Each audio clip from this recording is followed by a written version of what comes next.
Welcome to North Carolina Law TV. Today we're going to talk about bicycle accidents. If you are an avid cyclist, it's important for you to be aware of the laws that pertain to you as a rider. My guest today is David Daggett, managing partner of Daggett, Shuler Law, and a bicycle enthusiast himself. So David, thanks for being here. Thanks for having me. So did you ride your bike today? I did not. I rode my bike yesterday. I did not ride today. Okay, that's good. I usually ride on the weekends. Oh, okay. What, 100 miles? Sometimes, or more. That's or amazing. More. That's amazing.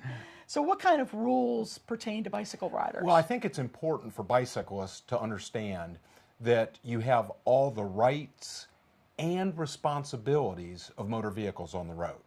So you have to follow all the laws of traffic. You need to, and cars have to give you the respect of another vehicle on the road. So that's very important to know. And bicyclists, I encourage you, please, please, please follow all the laws. Yeah, yeah. What about safety? What kinds of safety issues that should a cyclist know about? Sure. Well, cyclists should know that they're required to have the same safety as a motor vehicle. So from dusk till dawn, you have to have lights on, that sort of thing. Always, always, always, please wear a helmet. Under North Carolina law, it's required if you're 16 and under. But everybody should wear a helmet. In fact, if you ride a bike, the question isn't if you're going to have an accident. At some point you will.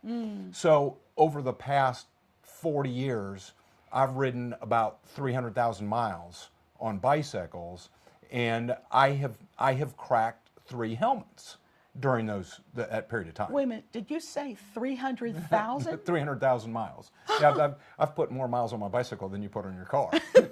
That's amazing. So, but I've cracked 3 helmets during that period of time. And if I didn't have the helmet, it would have been my head that cracked, not the helmet that cracked. Okay? Yeah. So always, always, always wear a helmet. Lots of bike shops have signs up, helmets cheaper than going to the neurosurgeon. Please wear a helmet. That's first and foremost. I also think the importance of wearing a helmet is it's a sign to the motorist that you respect yourself. Okay? So in cyclists, we need to be ambassadors for the cycling community and for each other. And to motorists, if you give them a sign that you're respectful of them and respectful of yourself, they tend to be kinder to you and more respectful for you.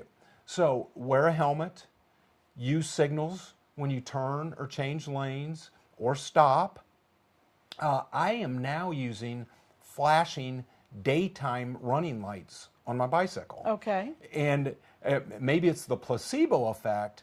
I feel like motorists show me more respect because I have flashing lights on that are trying to help them.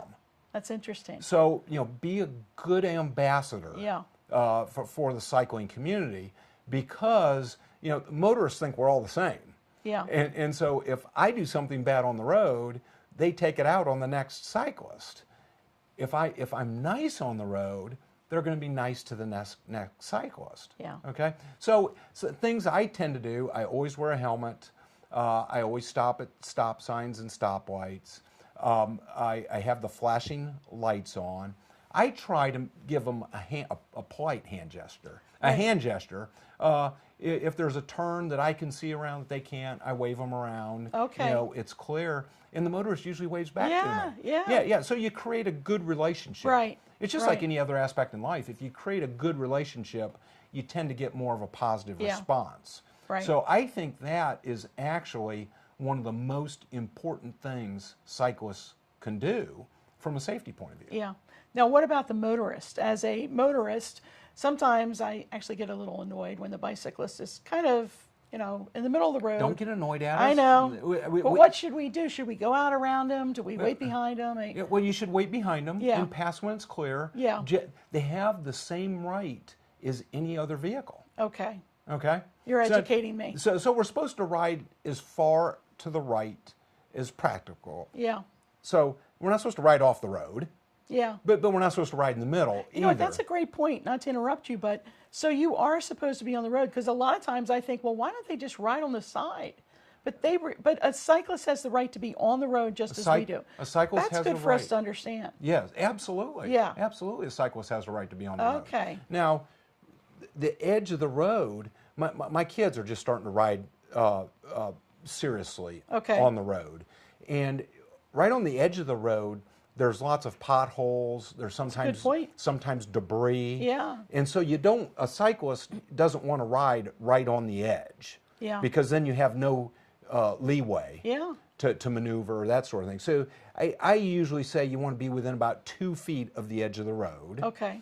And the law is a car has to pass you by at least 2 feet. They don't always do it. Okay. But they have to pass you by at least 2 feet. In North Carolina, some states it's 3 feet. Yeah. North Carolina it's 2 feet. Well, that gives, if you're 2 feet from the side and a car has to pass you by 2 feet, that gives you a 4-foot path, which is a pretty good sized path. Yeah. And that should be your zone that you're in. Right. Unless you're making a left-hand turn, then you should look, appropriately signal, and be very respectful as you move over. Yeah. You know, this is good information, and I'm going to be much more tolerant of bicyclists. Right. Now there's all sorts of other things, and maybe we'll go into this in other shows, but many bicyclists don't realize that their automobile insurance coverage covers them when they're on a bicycle. Okay. So bicyclists are a little more exposed. If a bad event does happen, the injuries are usually severe, so you should make sure you have good auto coverage because it covers you when you're on your bicycle. Right. Very, very important. Yeah. Uninsured and underinsured motorist coverage, very, very important for bicyclists. Well, let me ask you this. Is there any special insurance you should have as an avid rider? Well, there is special bike insurance, but that's usually not necessary. Okay. In North Carolina, between your homeowner's insurance and your automobile insurance, your bicycle and you are usually covered under most circumstances. Okay. Okay. So, but it's very, very important. Bicyclists, I think, should also have good health insurance. Right. Because if something bad happens, the medical expenses tend to be high. Sure. Bicyclists, I always encourage cyclists to carry ID and contact information with them. Right. And it's pretty easy to do. Most of us carry a flat tire kit. I just stick my business card in there, write my wife's cell phone number on there so it's there, and then I have another business card that I carry with me in my jersey pocket when I'm riding. And then I also typically have my cell phone with me, and I have my ICE in case of emergency. Right. I have all that information up to date. There's also a sticker inside my helmet with my contact information. That's excellent. So you should have all of that with you. That's very, very helpful if something bad happens. And then, of course, if you have any sort of medical condition that people should know about, you should have that with your contact information. Right. Sure. David, if someone is in a bicycle accident, how could they reach your office? They can go to our website, daggettshulerlaw.com, a lot of resources for bicycle riders, or call us at 336-724-1234. Great. Thanks so much. Thank you. Until next time, this is Cindy Speaker for North Carolina Law TV.